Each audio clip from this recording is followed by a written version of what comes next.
Hi, this is Olga from Wholesale Warehouse, New York. One of the closeout products that I have had success in my closeout business is fashion jewelry. To clarify, there are many subcategories within this category, so keep in mind that I have sold both brand name and private label jewelry. You need to consider your customers so that you determine if they are in the market for lucky brand men's watches or private label earrings. Fashion jewelry appears to men and women for many reasons. People will buy fashion jewelry to gain a more professional appearance at work, to look more elegant at a social gathering, or to simply enjoy themselves by adorning their outfits and themselves with an attractive piece of jewelry. There are also many other criteria that shoppers will consider, such as religious restrictions, conservative style preferences, materials, and colors. You will want to delve into your market to determine what kind of fashion items are appropriate and suitable for your clientele. I'm sure that you can see that a boutique in Lagos catering to bankers will need a different fashion product selection than a boutique in New York City catering to high school students. It is important to understand specifically why your customers purchase fashion jewelry, since your marketing and product selection will be guided by those reasons. I am a firm believer in having wholesale products that your customers want, instead of simply buying merchandise and then figuring out how to sell them.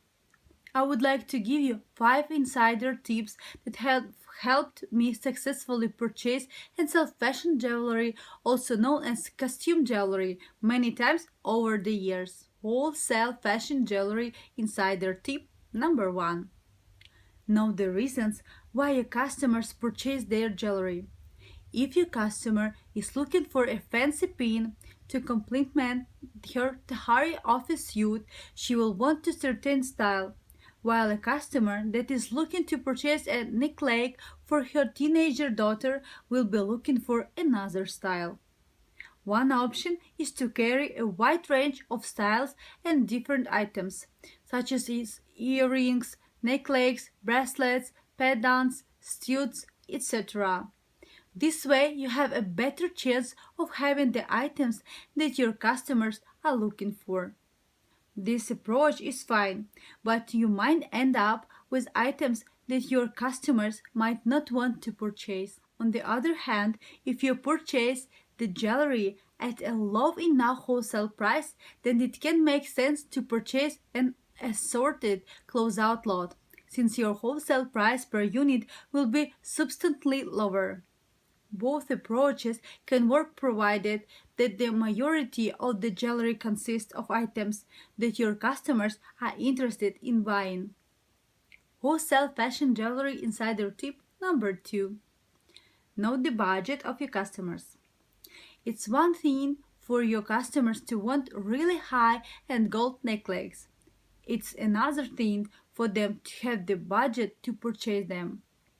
I know this sounds blunt, but it's important that you know this. You might be able to get a super low wholesale price on a costume jewelry lot, but the bottom line is whether your clients can afford to purchase the piece from you. On the other hand, don't make any assumptions without speaking to your customers and studying your market. Everyone makes their own decision on how to allocate their budgets. Some people might allocate more money towards jewelry purchases than to clothing. So ultimately, you need to know how much your customers will be willing to spend on a necklace or bracelet. Wholesale fashion jewelry insider tip number 3. How the jewelry is displayed is a crucial factor in how good your sales will be. I would like to share with you a secret that I have personally observed. The jewelry being sold by many clothing store chains is often almost identical to jewelry being sold by discount retailers. And the reason is because often they are all purchasing the jewelry from the same type of sources. Whether it's a factory in China, a licensed distributor in New York, or another jewelry wholesaler. But the clothing store chains gets to charge more for the same type of jewelry since they display it in a super high-end manner that is enhanced by the decor and merchandise that their stores have. What this means is that you can increase your sales price and sell more merchandise by displaying it in a very elegant and professional manner. If you are selling jewelry in your store, you should be treating it as if you are selling high-end art that belongs in a museum. If you are selling jewelry online, then you should have professional pictures taken framed by an appropriate background that will encourage shoppers to make a purchase. Sure, you can take the easy approach and simply leave it on your counter, but then expect to sell it at a slower pace and at a lower price than if it was displayed in a beautiful case. Wholesale fashion jewelry insider tip number 4. Market your fashion jewelry based on a theme or occasion. You can create an office selection, a club selection, a school selection, and so on. The idea is to put together a selection of different pendants, earrings, necklaces, etc. that can be used for a specific purpose. You are adding value by providing shoppers with a complete selection for an important activity in their lives, whether it's working or socializing. Wholesale fashion jewelry insider tip number 5. You need to develop a very descriptive vocabulary that will help you to convey the beauty of what you are offering. Instead of just saying something like, I have really nice necklace, you can say something like, I have really attractive contemporary necklace with sparkling gems that are eye-catching while still being appropriately conservative for a corporate function. As you can see, the second description deeply illustrates the beauty of what you are selling, while providing shoppers with reasons for purchasing your selection.